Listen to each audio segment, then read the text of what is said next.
नमस्ते सभी को। मैं दीपिका जैन। आज हम सभी कक्षा 9वीं के पाठ 9 के प्रश्नोत्तर हल करेंगे। यहाँ पर पहला प्रश्न है, एक पदेन उत्तरम लिखत, एक शब्द में उत्तर दीजिए। पहला है, कह यानी कौन बाल्य यानी बाल्यकाल में विद्या यानी विद्या को न अधीतवान नहीं पढ़ी। कौन है ऐसा जिसने बाल बचपन में विद्या नहीं पढ़ी? तो तपोदत्त जो था उसने विद्या को नहीं पढ़ा था। तपोदत्त कया, तपोदत्त जो है वह कया यानी किसके द्वारा विद्या मैंने विद्या को अवाप्तुम यानी प्राप्त करने में प्रवर्त अस्ति लग जाता है। तपोदत्त जो है किसके द्वारा विद्या प्राप्त करने में लग जाता है? तो तपश्चर्या, तपस्या के द्वारा जो है वो विद्या प्राप्त करने में लग जाता है। तीसरा प्रश्न है, मकरालय यानी समुद्र जो था उस समुद्र पर कह यानी किसने जो है शिला भी यानी शिलाओं से यानी पत्थरों से सेतुम बबंध बांध बनाया था। तो रामह यानी राम ने बनाया था। मार्ग भ्रांतम यानी रास्ता भटका हुआ, संध्याम यानी शाम को, कुत्र यानी कहाँ पर, उपेति यानी पहुँच जाता है। रास्ता भटका हुआ शाम को कहाँ पहुँच जाता है? तो गृहम यानी घर पर पहुँच जाता है। उसके बाद है पुरुषः यानी पुरुष जो था, सिकता भी यानी बालू से, किम करोति क्या करता है? तो सेतु निर्माण प्रयासम, सेतु यानी पुल निर्माण का प्रयास करता है, कोशिश करता है। इसके बाद प्रश्न नंबर दूसरा है, अधोलिखिता नाम नीचे लिखे गए प्रश्नानाम प्रश्नों के उत्तरानि उत्तरों को संस्कृत भाषा लिखा, संस्कृत भाषा में लिखिए। पहला प्रश्न है, अनधित यानी नहीं पढ़ा हुआ तपोदत्त जो है कई यानी किससे, गर्हितो यानी किसके कई यानी किसके द्वारा, ग्रहितो यानी अपमानित, अभवत यानी हुआ। अनपढ़ जो तपोदत्त था वो किन लोगों के द्वारा अपमानित हुआ? तो यहाँ पर जो कई लिखा हुआ है ये हट जाएगा, कई की जगह आ जाएगा सर्वई, कुटुंबी सभी परिवार के लोगों के द्वारा, मित्र मित्रों के, ज्ञाति जनिष्य और भाई बंधुओं के द्वारा अपमानित हुआ। तो यहाँ पे कई हटा के आपको यहाँ पर ये लिखना है। इसके बाद दूसरा है, तपोदत्त केन प्रकारेण, तपोदत्त किस प्रकार से विद्याम आपतुम विद्या को प्राप्त करने में प्रवर्तो अभवत लगा हुआ था। तो यहाँ पर केन प्रकारेण हट जाएगा, केन प्रकारेण की जगह आ जाएगा तपश्चर्या। तपोदत्त जो है वो तपस्या के द्वारा विद्या प्राप्त करने में लगा हुआ था। इसके बाद तीसरा है, तपोदत्त पुरुषस्य, तपोदत्त जो था उसने, जो पुरुष था उसकी काम चेष्टा, कौन सी चेष्टा को दृष्टवा देख करके अहसत यानी हंसा। तपोदत्त जो है उस व्यक्ति की, उस पुरुष की कौन सी चेष्टा को, कौन से काम को देख करके हंसा। तो वह कौन सा काम कर रहा था जिसको देख करके उसको हंसी आ गई थी? तो यहाँ पर काम चेष्टा हट जाएगा, काम चेष्टा की जगह आपको लिखना है सिकता भी यानी बालू से सेतु निर्माण प्रयासम, सेतु निर्माण करने का जो प्रयास कर रहा था वह, उसको देख करके उसको हंसी आ गई थी। चौथा है, तपो मात्रेन तपस्या मात्र से विद्याम प्राप्तों विद्या प्राप्त करने का, तस्य यानी उसका प्रयास जो है, की दृश्य कथित किस प्रकार का कहा गया? तपस्या के मात्र, तपस्या मात्र से विद्या ज्ञान प्राप्त करने का उसका प्रयास कैसा कहा गया? तो की दृश्य हट जाएगा, की दृश्य की जगह आ जाएगा सिकता भी, जिस प्रकार से बालू से नद्याम या नदी पर जो है सेतु निर्माण, पुल का निर्माण प्रयास करता है, पुल के निर्माण का प्रयास करता है, इव यानी उसी के समान उसको कथित यानी कहा गया। तपस्या से विद्या प्राप्त करना का जो वो प्रयास कर रहा था वह भी बालू में, बालू रेत से नदी में पुल निर्माण करने के प्रयास के समान ही कहा गया है। इसके बाद है पांचवा, अंते तपोदत्त, अंत में आखिरी में तपोदत्त जो है विद्या ग्रहणाय, विद्या ग्रहण करने के लिए कुत्र गत यानी कहाँ पर गया? तो यहाँ कुत्र हट जाएगा, कुत्र की जगह आ जाएगा गुरुकुलम।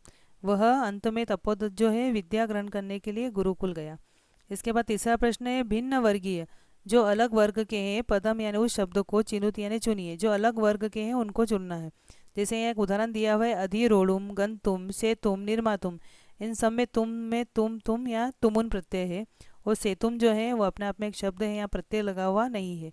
सेतु का मतलब होता है पुलिया, यहाँ तुमुन प्रत्यय नहीं लगा हुआ इसलिए ये अलग है।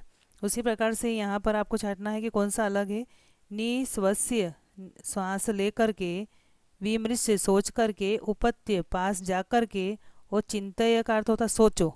इन सब में करके करके अर्थ आ रहा है और यहाँ पर केवल इसका अर्थ है सोचो, इसलिए चिंतय इसमें अलग है। तो यहाँ पर इसकी अंडरलाइन करेंगे, चिंतय अलग है।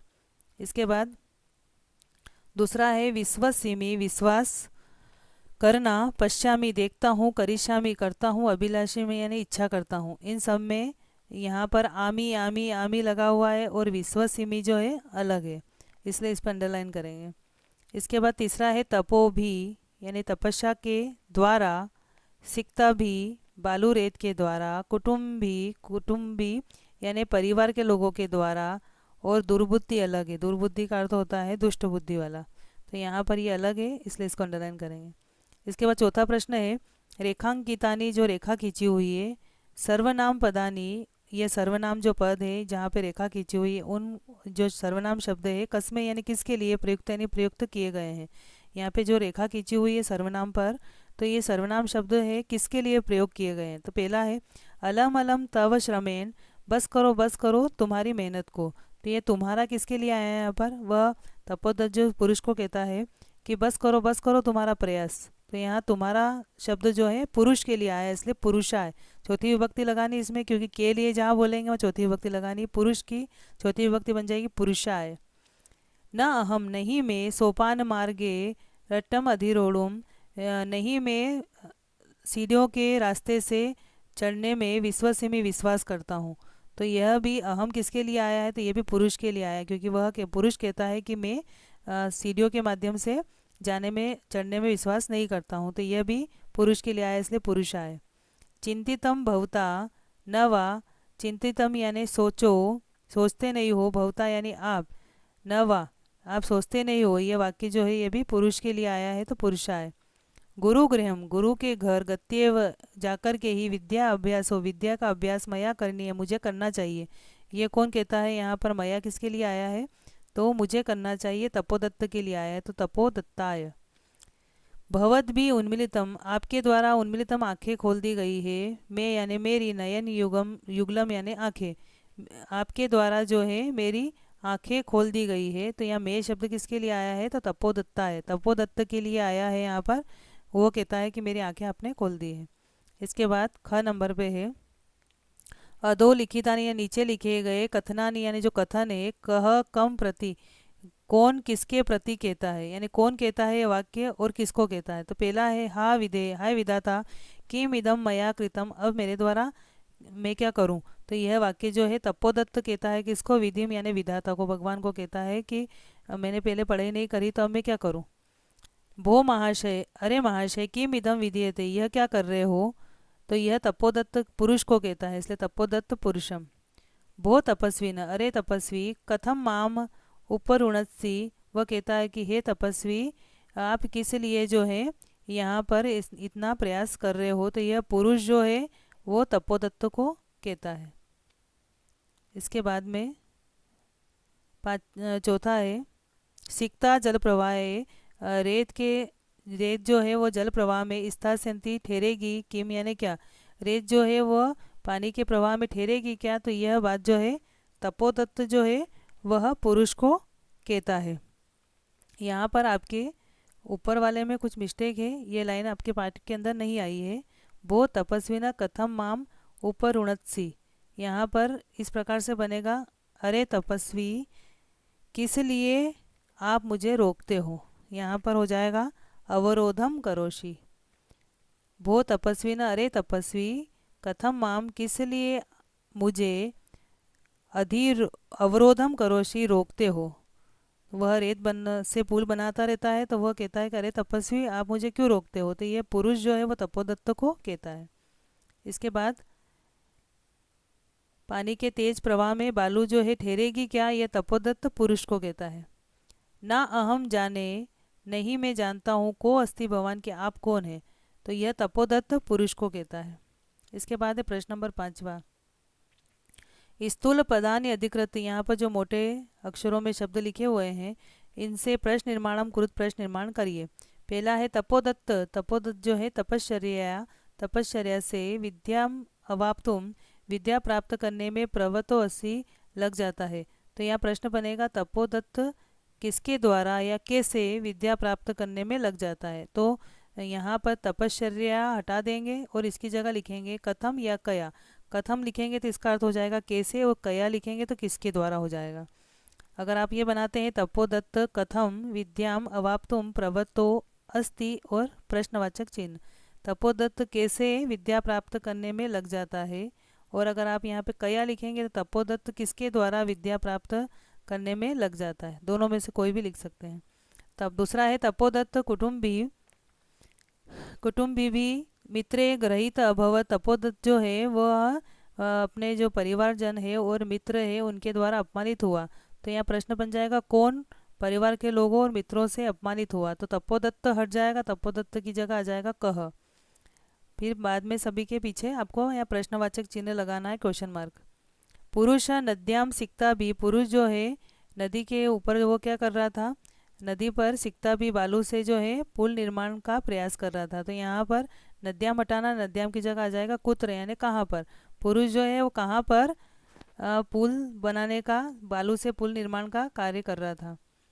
चौथा है तपोदत्त अक्षर ज्ञानम विनय। तपोदत्त जो है अक्षर ज्ञान के बिना ही वेदुष्यम अवाप्तुम विद्वता प्राप्त करने की अभिलषति इच्छा करता है। तो यहाँ पर प्रश्न बन जाएगा तपोदत्त किसके बिना विद्वता प्राप्त करने की इच्छा करता है। तो यहाँ अक्षर ज्ञानम हट जाएगा, अक्षर ज्ञानम की जगह आ जाएगा कम। कम यानी किसके। तपोदत्त विद्या अध्ययनाय, तपोदत्त जो है विद्या अध्ययन के लिए गुरुकुल अगच्छत यानी गया। तो यहाँ प्रश्न बनेगा तपोदत्त किम अर्थम, तपोदत्त किस के लिए गुरुकुल गया। तो यहाँ हो जाएगा विद्या अध्ययनाय की जगह किम अर्थम। गुरु गृहम, गुरु के घर गति एवं जाकर के ही विद्या अभ्यास करनी है, विद्या अभ्यास करना चाहिए। गुरु गृहम हट जाएगा और इसकी जगह हो जाएगा कुत्र, यानी कहाँ जाकर के विद्या अभ्यास करना चाहिए। इसके बाद प्रश्न नंबर 6 है उदाहरणम अनुसृत, उदाहरण लेकर के अधोलिखित विग्रह पदानाम, नीचे लिखे गए जो विग्रह पद है इनका समस्त पदाने लिखा, इनका समस्त पद लिखिए, यानी इनको जोड़ करके लिखना है। पहला जैसे दिया हुआ है संकल्पस्य सात्यत्यन, इसको जोड़ा तो संकल्प सात्यत्यन बना। ऐसे ही अक्षराणाम ज्ञानम, इसको जोड़ेंगे तो आगे का अक्षर ले लेंगे और पीछे का यहाँ से ज्ञानम ले लेंगे, और ये जो विभक्ति लगी हुई है इसको हटा देंगे। अक्षराणाम ज्ञानम, इसका बन जाएगा अक्षर ज्ञानम। सिकता या सेतु, इसमें भी सिकता यानी रेत होता है, सिकता या विभक्ति लगी हुई इसको हटा देंगे, जब जोड़ेंगे तब सिकता यहाँ से ले लेंगे सिकता, और यहाँ पीछे का सेतु ऐसा कैसा, तो सिकता सेतु हो जाएगा। अक्षराणाम ज्ञानम यानी अक्षरों का ज्ञान, तो ये हो जाएगा अक्षर ज्ञानम। सिकता या सेतु यानी बालू का जो पुल है, तो यहाँ पर हो जाएगा सिकता सेतु। पितु चरणई, पिता के चरणों से, तो यहाँ पर पिता के चरणों के द्वारा, तो यहाँ हो जाएगा पितु, इसकी पहली विभक्ति होती है पितरी, तो यहाँ पर हो जाएगा एक वचन में पितरी, और पीछे का चरणे ऐसा कैसा, पिता के चरणों के द्वारा। गुरु ग्रहम, गुरु का घर यानी गुरुकुल। गुरु ग्रहम यानी गुरु का घर, गुरुकुल, तो यहाँ गुरु की प्रथमा विभक्ति में आ जाएगा यहाँ से गुरु ऐसा कैसा, और पीछे का गृहम जैसा था वैसा ही, तो गुरु गृहम यानी गुरु का घर। विद्या या अभ्यास, विद्या का अभ्यास, यहाँ पे काकी के जहाँ लगा छठी विभक्ति लगी हुई विद्या में, तो इसकी पहली विभक्ति ले आएंगे विद्या, विद्या और पीछे का अभ्यास ऐसा कैसा विद्याभ्यास बन जाएगा। इसके बाद उदाहरणम अनुसृत, उदाहरण लेकर के अधोलिखिता नाम, नीचे लिखे गए समस्त पदा नाम, जो समस्त पद है जुड़े हुए पद है उनका विग्रह कुरुत विग्रह करना है। जैसे नयन युगलम यानी आँख का जोड़ा, तो ये हो जाएगा नयनयो युगलम यानी आँखों का, युगलम यानी जोड़ा, काकी के लगा करके नयनयो, यहाँ पर दो आँखें हैं, दो आँखों का जोड़ा। इसके बाद है जल प्रवाह है, पानी का प्रवाह, तो जलस्य प्रवाह है, काकी के लगेगा छठी विभक्ति आ जाएगी, तो जलस्य प्रवाह है। तपश्चर्या, तो तपस्या का आचरण करना, तो ये हो जाएगा तपस्सह चर्या। जलो उच्छलन ध्वनि, तो ये हो जाएगा जलस्य उच्छलस्य ध्वनि, यहाँ पर न छूट गया है, न लिखना, उच्छलनस्य ध्वनि। जलस्य यानी पानी के, उच्छलनस्य ध्वनि उछलने की ध्वनि, ल के बाद न लिखे, उच्छलनस्य ध्वनि। सेतु निर्माण प्रयासम यानी पुल के निर्माण का प्रयास करना, तो सेतो यानी पुल के निर्माणाय निर्माण के लिए प्रयास यानी कोशिश करना। इसके बाद प्रश्न नंबर 7वां दिया है उदाहरणम अनुसृत, उदाहरण लेकर के कोष्टकात कोष्टक में से पदम यानी पदों को, शब्दों को, आदा यानी लेकर के, नूतनम यानी नए वाक्य द्वयम दो वाक्य रचित यानी बनाइए। जैसे यहाँ पर कोष्टक में जो आपको दे रखा है उस कोष्टक का शब्द आपको लेकर के नया वाक्य बनाना है। जैसे यहाँ पर है अलम, अलम दिया है, तो अलम योगे तृतीया, यानी जहाँ पर अलम शब्द आ जाएगा वहाँ पर आपको क्या करना है, तीसरी विभक्ति लगानी। जब भी अलम आ जाए तो आपको वहाँ तीसरी विभक्ति का प्रयोग करना है। जैसे यहाँ पर करा, अलम लगाते से ही चिंता जो शब्द था उसमें तीसरी विभक्ति लगाई, चिंतया हो गया। ऐसे ही आपको भय जो है उसमें तीसरी विभक्ति लगानी है। क्यों? क्योंकि आगे अलम आ गया, तो आगे लिखना है आपको अलम, और भय की तीसरी विभक्ति हो जाएगी भयन। ऐसे आगे लिखना है अलम, और कोलाहल की तीसरी विभक्ति हो जाएगी कोलाहलेन। उसी प्रकार से आगे दूसरा दिया है यहाँ पर, यथा, जिस प्रकार से यहाँ पे उदाहरण दिया है, माम अनुस गच्छति। यहाँ पर जैसे अनु आया, यहाँ लिखा हुआ है अनु योगे द्वितीया।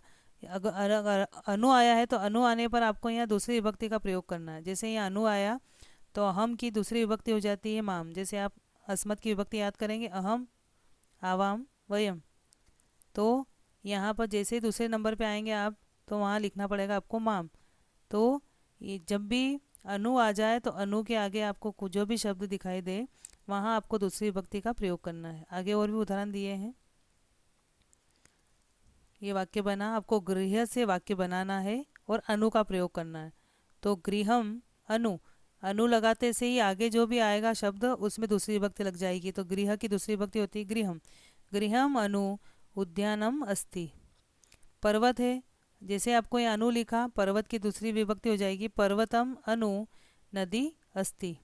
फिर आगे दिया है वीणा योगे द्वितीय। जहाँ भी वीणा शब्द आता है उसके आगे हमेशा दूसरी विभक्ति लगती है। जैसे यहाँ आया वीणा, तो वीणा के आगे जैसे ही जो अक्षर लिखा होगा उसमें दूसरी विभक्ति आ जाएगी, तो अक्षर ज्ञानम हो जाएगा। ऐसे ही यहाँ पर विनेव लगाया, बिना ही, विनेव यानी बिना ही। आगे आपको परिश्रम शब्द लिखना है, लेकिन उसमें दूसरी विभक्ति लगानी। क्यों? क्योंकि वीणा जैसे आता है वहाँ उसके आगे दूसरी विभक्ति लगानी है। तो ये हो जाएगा परिश्रम का परिश्रमम विनेव, परिश्रम के बिना सिद्धिम प्राप्तुम, सिद्धि प्राप्त इच्छसी यानी इच्छा करता है।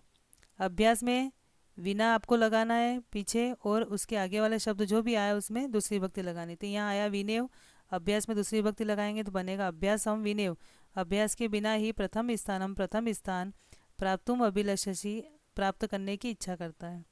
इसके बाद घ नंबर पे दिया है यावत योगे द्वितीया। यावत के योग में आपको दूसरी विभक्ति लगानी, जहाँ भी यावत आ जाए उसमें भी दूसरी विभक्ति। इसका यावत का अर्थ होता है तक, संध्या तक ग्रहम यानी घर जो है पहुंच जाता है। तो जैसे ही यावत लगाएंगे उसके आगे वाले दूसरी विभक्ति लगानी। जैसे मास शब्द आया तो मास में लगाएंगे मासम, मासम यावत, महीने तक, भ्रमणम करोति, घूमता घूमता है व्यक्ति।